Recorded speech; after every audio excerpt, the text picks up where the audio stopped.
Corn இப்போ வந்து காளான் பிரியாணி செய்ய போகிறேன். 2 வெங்காயம் 3 தக்காளி. ஃபஸ்ட்டு எண்ணெய் ஊற்றிக்கிறேன்.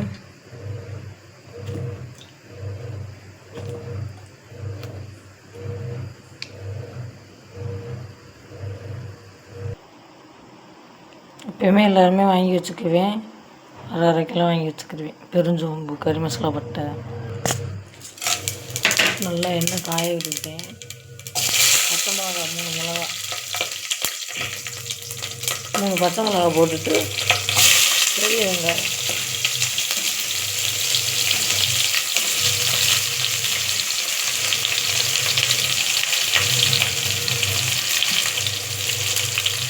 இதில் லேசாக உப்பை போட்டு வதங்க விட்டிங்கன்னா நல்லா சீக்கிரம் வரும்.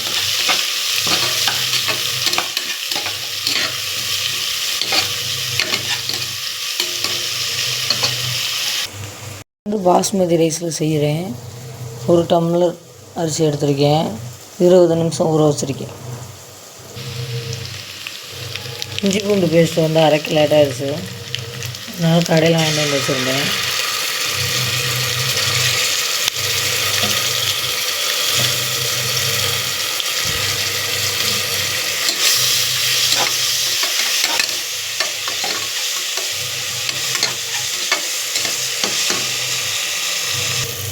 வெங்காயம் நல்லா வதங்கிடுச்சு.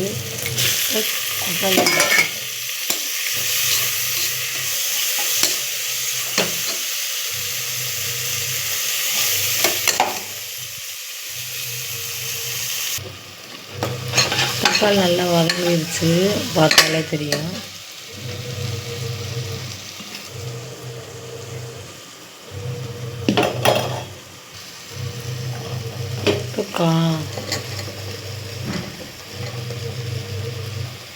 மஷ்ரூம் போட்டேன்.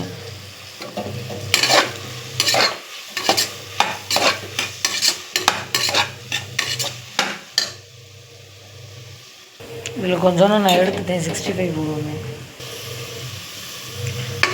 ரைஸ் உப்பு போட்டு கொஞ்சம் வதக்கிட்டு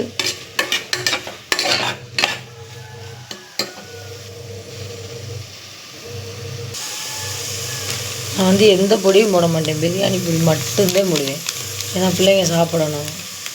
உரைக்கும்.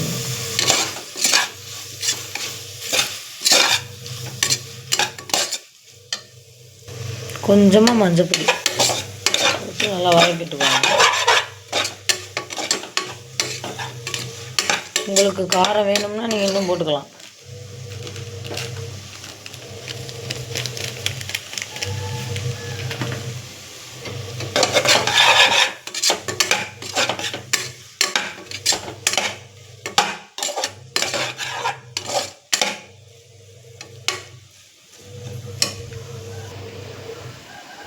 நான் வந்து இந்த டம்ளரில் தான் அரிசி அளந்தேன். அப்போ இந்த டம்ளரில் 1.5 டம்ளர் ஊற்றுவேன். 1 டம்ளர் அரிசிக்கு 1.5 டம்ளர் தண்ணி.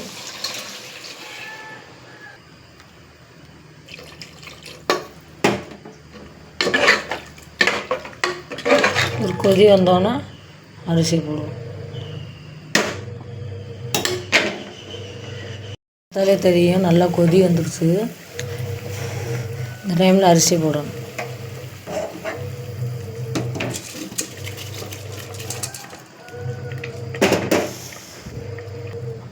அரிசியை போட்டாச்சு. கிண்டி விட்டுட்டு நெய் மேலாப்பில் ஊற்றிட்டேன். நெய் இருக்கிறவங்க நெய் ஊற்றிக்குவாங்க. எலுமிச்சை பழத்தை அப்படி புழிஞ்சு விட்டிங்கன்னா சோறு ஒட்டாமல் உதிரியாக வரும். 2 எலுமிச்சை பழம் இல்லை, அதனால் நான் புழிஞ்சு விடலை. அடுப்பெலாம் மூடிட்டேன். ஒரே விசில் தான். விசில் நல்லா விசில் வந்து அதை அமுங்கி இதாக தட்டிக்கும், திறக்கக்கூடாது. டுடே லஞ்ச் பாக்ஸ் ரெசிபி காளான் பிரியாணி. இதோட ஃபுல் வீடியோ யூடியூப்பில் வரும்.